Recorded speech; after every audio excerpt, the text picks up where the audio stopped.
Como os gentios foram introduzidos na igreja. Atos capítulo 10. Comentário de Emaro Persona. A tecnologia que existe hoje para construir pontes, eles começam uma ponte longa, uma ponte às vezes de uns quilômetros até, eles começam numa cabeceira do rio e outra equipe na outra cabeceira do rio. E aí eles vão construindo a ponte e eles se encontram no meio 100 centímetros de diferença. Fizeram um túnel também, acho que foi na Suíça, ele atravessa uma montanha por vários quilômetros e as duas equipes começaram, cada uma começou a cavar de um lado da montanha. E eles se encontraram na metade do caminho, perfeitamente, sem desviar, sem sair do prumo. E Deus faz essas coisas também. Nós vamos, nessa passagem aqui, que fala da história de Cornélio, nós vemos o Senhor começando uma obra de um lado da montanha e, ao mesmo tempo, de outro lado da montanha. E elas vão se encontrar no meio. Ele começa trabalhando com esse Cornélio, que era um gentil, mas era um prosélito. Ele havia se convertido ao judaísmo. Por isso que as suas orações eram aceitas diante de Deus, porque ele era um homem nascido de novo. E ele buscava Deus porque ele era um homem nascido de novo. Lá em Romanos, no começo da carta aos Romanos, Paulo escreve que não há quem busque a Deus. Poxa, então como é que Cornélio buscava? Porque ele era um homem nascido de novo, ele tinha vida agora.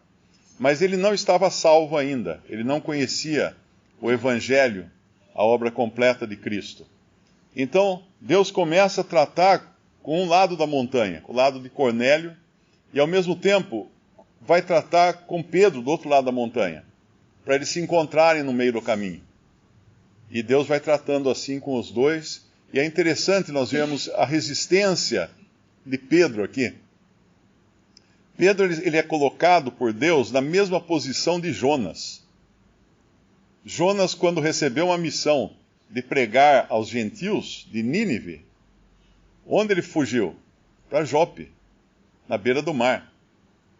Onde Pedro está agora abrigado? Em Jope, na beira do mar, onde ele vai receber essa missão de pregar aos gentios, de levar o evangelho a um gentil, a Cornélio e também aos seus amigos, seus familiares. Uma outra coisa curiosa é que nós encontramos Pedro, um judeu bastante fiel à sua religião, cheio de meia hora aqui, costuma falar, né? Quando o Senhor manda ele comer os animais, porque dentro da lei judaica, da religião judaica, os animais impuros não podiam ser comidos. No entanto, onde está Pedro hospedado? No lugar que é a casa da impureza. Se a gente abrir lá em... eu acho que é Levítico, capítulo 5, versículo 2.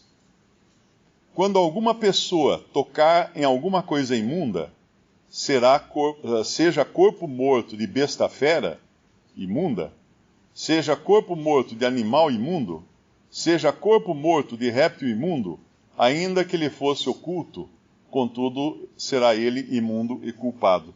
Tem uma outra passagem também, que é Ageu, eu acho que é Ageu 2, versículo 13.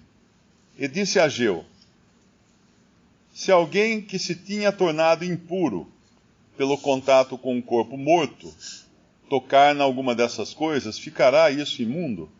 E os sacerdotes respondendo diziam: ficará imunda. O contato com cadáveres era algo que contaminava. Lá em Levítico parece que fala apenas de animais imundos, né? Animais impuros. Mas eu creio que tem algum significado aqui o fato de Pedro estar hospedado na casa de um curtidor. O que é um curtidor?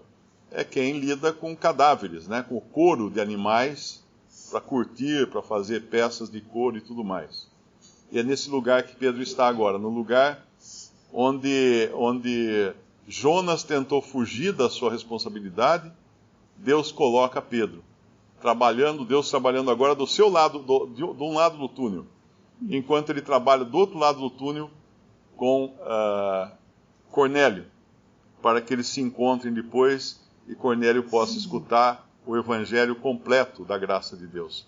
Mas Pedro vai ter que aprender uma lição aqui, que o Senhor vai ensinar para ele diretamente. Ele não vai aprender de outros apóstolos ou de ninguém mais, porque o Senhor estava abrindo agora uma outra ordem de coisas, onde entrariam os gentios.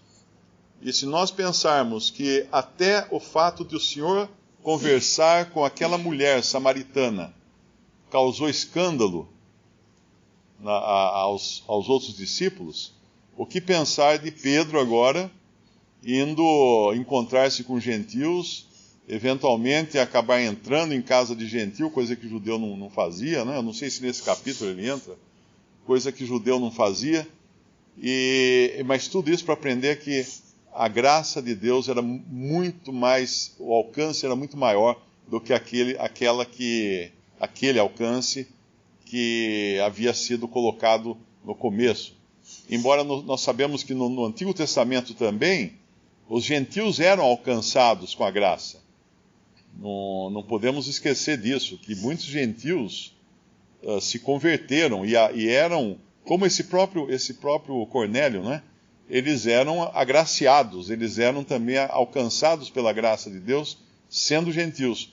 Porque as promessas que Deus fazia no Antigo Testamento iriam abarcar os gentios também. O mundo do milênio será um mundo em que os gentios serão abençoados juntamente com Israel. E irão a Jerusalém para adorar.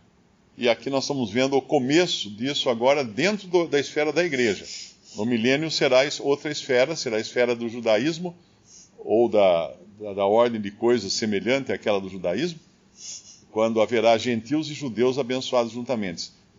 Mas aqui nós vamos ver então a igreja agora, o corpo de Cristo, que começou apenas com judeus, lá em Atos 2.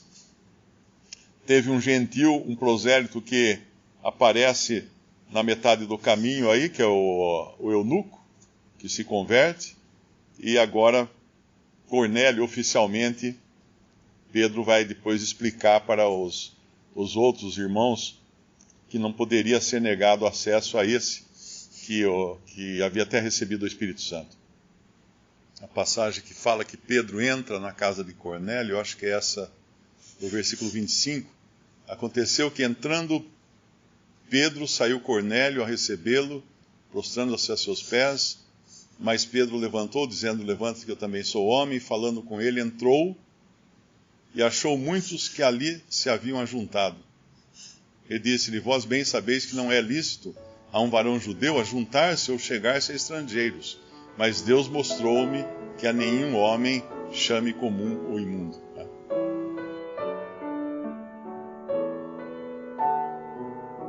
Visite Respondi.com.br. Visite também 3minutos.net.